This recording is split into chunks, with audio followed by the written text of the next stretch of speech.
And with that, the king of Iowa, Joel Klatt, the voice of college football, is joining us. By the way, he's got another burner this week in Oklahoma State at Texas. I'll talk about that in a second.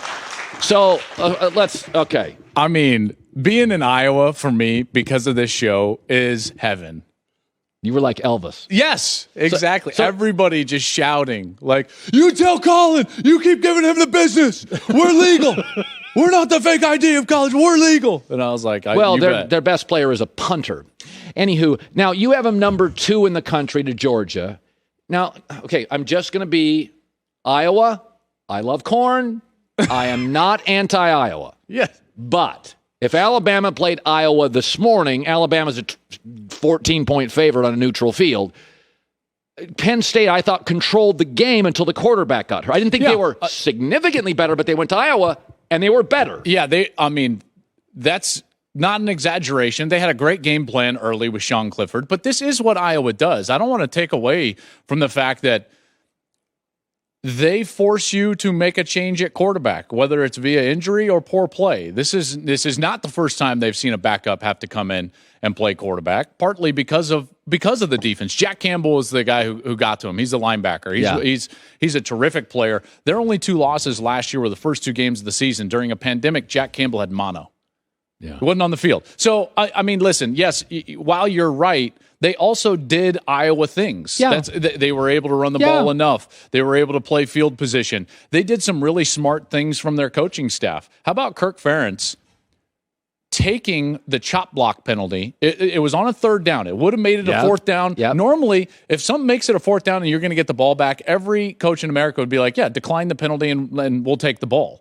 We're never going to give that team the chance to move the chains. No, not Kirk. Why? Because he knew that the 15 yards were more important than the penalty. Yes. And so he backs him up, replays 3rd down, ends up getting field position. Then they have to punt again. Torrey Taylor pins him inside the 5-yard line. So 2 series later, they're able to score and actually win the game, partly because Kirk Ferentz is playing the long game, taking a penalty on 3rd down rather than just taking the ball. By the way, I think it's good when Iowa's good. I like the Big Ten in the middle of the country to have representation. By the way, Bama just lost as a 14-point favorite. So you're sitting here like, Bama's a 14-point favorite. Like, who cares? They just lost to Texas A&M. They lose every couple decades. So let's go to that.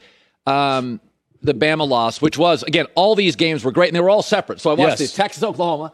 Unbelievable. Then I switched the TV to Iowa, Penn State. Unbelievable. And I went over to Alabama. It was like every network had a different game. So and you still had Michigan, Nebraska in there, which was a great game. But yes, Bama was an incredible game. Winnable game by Alabama. Sure. What do you make? Bryce Young's really good, by the way. What do you make of some of the play calling and the? Yeah, so I think that the narrative coming out of that game was way too much about the defense not being up to par. And while yes, I mean I think that's an easy takeaway. This is a defense that's ranked 40th in the country right now in scoring defense at 22 points per game. By the way, it's the first time that they are giving up over 20 points a game since Nick's first year in 2007. What you see, though, is that when that happens in this modern day and age of college football, they have chased offense a little bit and done it really well. Yes. They had one of the best offenses in the history of the sport last year.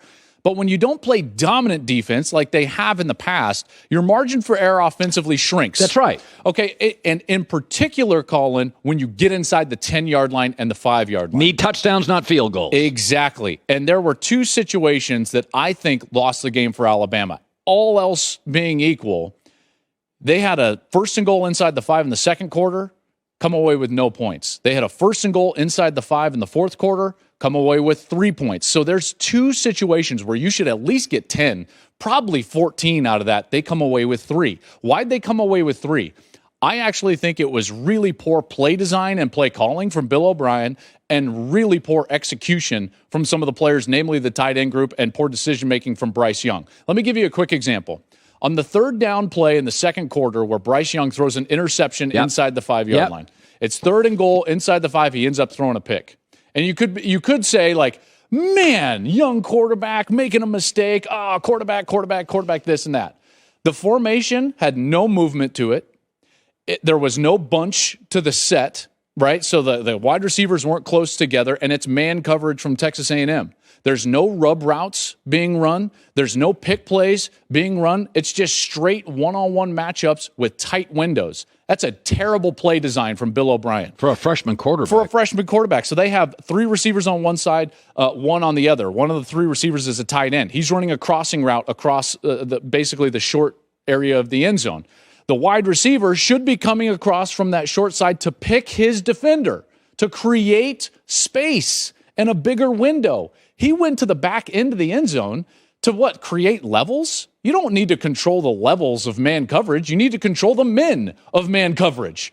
And so, I'm telling you, folks, Bill O'Brien called a terrible game inside the 5-yard line. It's just true. And when he did get to pick plays in the fourth quarter, they didn't know how to run them. They ran into each other. They were too slow. The execution was terrible. That's what lost the game for Alabama. Was really poor play design and poor execution inside the 5. Well, so this week you have Oklahoma State at Texas. Oklahoma State's defense is pretty good this year. The offense isn't as dynamic. Texas is coming off a wild game and a loss, and I do worry about the emotional state. Sure. Do they how do they respond? Now, I do think in a rebuilding season, which it is, I think they'll rebound fine. It'll be a very good game. I will say this, though. I've seen Sark at Washington. I saw him at USC and now Texas. He gets the offense right before the defense. Yeah. Sometimes he didn't get the defense quite right. But I will say offensively, they're pretty clever. They they kind of get the ball to the right people. I kind of like what Sark's doing at Texas. Well, let me just you bring up Sark. Can I go back to my previous point about Sure. Alabama? The biggest problem with Alabama this year is not that they don't have any of those players that all went to the NFL. It's that they don't have Steve Sarkisian. You're talking about the creative, clever, offensive play calling.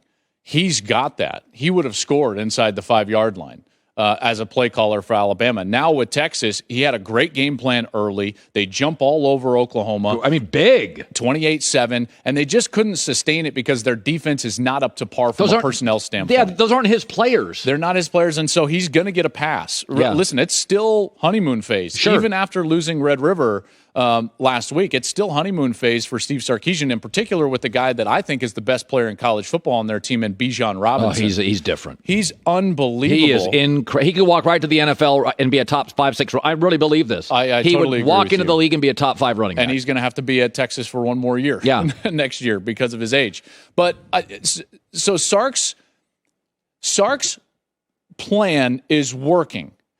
Whether the defense ever gets to the point where they can be relied upon is going to be the ultimate hurdle of whether they can become a great program again or not. Because they can't tackle. They cannot tackle. And listen, Oklahoma had a hard time tackling in that game as well, but tackling in space has been such a huge problem. Now, Oklahoma got the defense right enough in the last couple of years under Alex Grinch, where you feel like they're more of a playoff-style contender, and we'll see if that continues. But Texas has got to get to that point, and I think Sark will get to that point. I really do. I was a pretty effective high school quarterback. We don't have footage of it. You'll have to take my word. But I know a thing or two about it. So That's big J journalism right there. So Spencer Rattler, I was Joy as my witness. I said, big arm, but I don't get it. He misses a lot of layup. There's a lot of Zach Wilson where it's a lot of stuff that's flashy and fun and show-offy, but a lot of the basic stuff, it's like, feet, mechanics, little stuff out in the flat. My biggest pet peeve is when a quarterback leaves the pocket when he's not forced to leave the pocket. So when I watched Oklahoma... And he does that. Their backup's better than Rattler.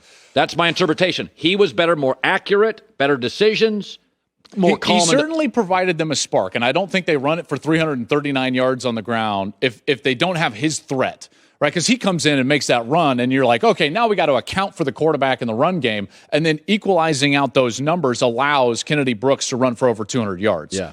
Can I make an argument, though, and say that why does it have to be one or the other? Don't they play different enough styles, different roles within the system where both can still contribute and probably will? I think the reason Lincoln Riley hasn't named a specific starter is because he's going to play both of these guys moving forward. I don't know how big, each role is, but Caleb's not coming off the field after last week. I think that's pretty. So you pretty think clear. Spencer Rattler, he won't transfer portal? It'll just stay there?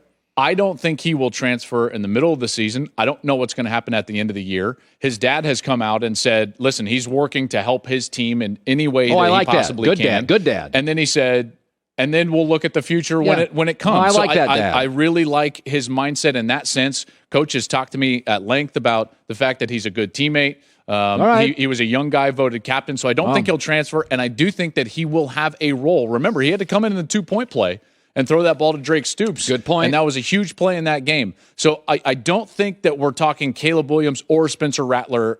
I think there's a world in which both of these guys are going to play moving forward for the Sooners. Okay, let's go. So far, no arguments. We're on the same side on virtually everything. It has been weirdly. Although I cannot confirm whether you were good in high school as a quarterback. One time went 8 for 12 with a touchdown pass. Okay, if you don't throw over 15 passes in a game, you can't even be considered a quarterback. At that point, you're just a glorified running back. Okay, let's go. Do we have Klatt's top 10? This is where you're a nice guy, because you are a very nice guy. Thank you. And this industry is full of sharks, but you're one of the nice guys. And you got Iowa. I've got them number 2. Okay, so Georgia has the best defense I've seen, and I think easily you've got Georgia 1, Iowa 2. Now, come on. Okay, let's stop this for a second. I like Kentucky. You have a problem with Cincinnati. Cincinnati. You're such an elitist. You're such a coastal guy. You're a big conference snob, aren't you? Are you a big conference snob? Yeah, I am. You are? Okay, at least he admits it, folks. Cincinnati's got a great quarterback, and their coach. And a great defense.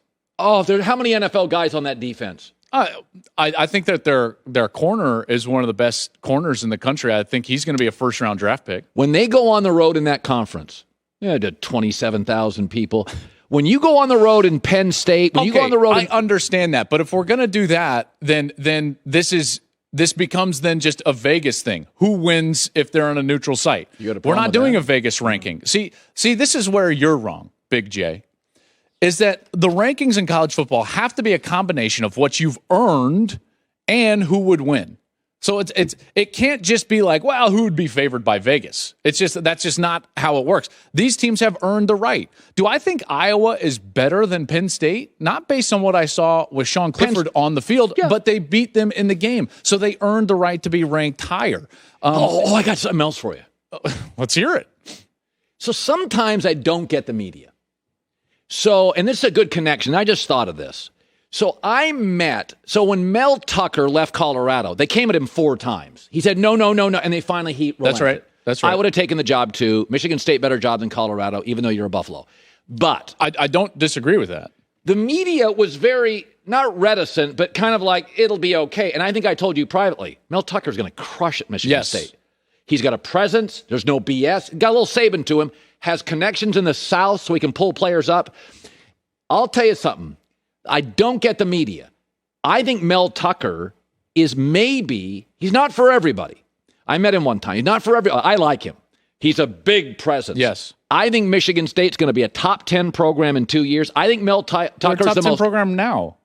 Well, not no. I'm sorry. Am I taking crazy pills here? They're not a top 10 program in America now. They are. They're ranked in the top 10 right now. Ranked. Well, doesn't that mean they're a top 10 team? Well, you said a top 10 program. Oh, well. I will tell you this. I think he's a home run hire. I didn't see this coming this early because he's relying on a lot of transfers. But they did something that only 5 teams in the history of college football have ever done last week. Peyton Thorne, their quarterback, threw for 300 yards. Kenneth Walker, leading rusher in the country, he ran for 200 yards. And their wide receiver, Jalen Naylor, he went for 200 yards receiving. That's only the 5th time in college football history they've had a 300-yard passer, 200-yard rusher, and 200-yard receiver in the same game. They did it against Rutgers, albeit, but they did it in the same game. This is a team that I think they play Indiana this week, then they have an off week before a potential undefeated matchup against Michigan. The reason Mel Tucker got some of that bad rap from the media is they didn't like the way that he left Colorado. Oh, give me a break. I understand, but that's how it is. I think the same thing was said about Todd Graham when he left Pitt and went to ASU. I'm not saying that's right or wrong. I'm just saying that there's a sentiment that he told Colorado he wasn't going to leave, and then all of a sudden he's gone. I would have gone too. I've talked to the athletic director at Colorado about this. Mel had to leave. Just so you know, here's the backstory on this. Colorado could only pay about $6, $7, maybe $8 million total for the staff and for Mel Tucker, which is good for Colorado in the Pac-12. Immediately at Michigan State, he's going to get close to $11.5, $12 million for the pool for the staff, he and his staff. No-brainer. So it is a no-brainer to some extent, as much as that pains me. This is just the finances of a big conference in the Big Ten versus a conference like the Pac-12 who's not sharing enough revenue to allow their teams to compete in that situation. All these writers didn't like the mobility. You're all working at the Athletic. You left a Sacramento Bumblebee to go to the Athletic, didn't you? It's called professional mobility. You know what they do at the Sacramento Bumblebee? What? Big J journalism. Exactly. See, and now you're just being an elitist. Yes, elitist. Look at you. I don't Big think conference snob. A little bit. I mean, I like do you know what stuff. though? I'm ripping on you a little bit. Do you know what I am? What? I am a big conference snob. Look at the schedule. I agree with you. I know Cincinnati has ranked a number or earned a number 3 ranking. But come on. But you put any other team in the top 10 that's playing a Power 5 schedule against Cincinnati's schedule, and they're probably doing the same thing. Exactly. This has always been my take with like Boise State and Coastal Carolina and all these teams. I mean, so yes, I'm also a big conference snob, but I will keep Cincinnati at number 3 because they earned it. Good seeing you, and buddy. It's a 2-year runway and blah, blah, blah. Yeah. Great to see you as well. Good to see you. Hi, everybody. Thanks for watching. Subscribe here to get the latest from the show. Also, be sure to check out more of the best clips from The Herd or go watch a few segments from other shows on FS1.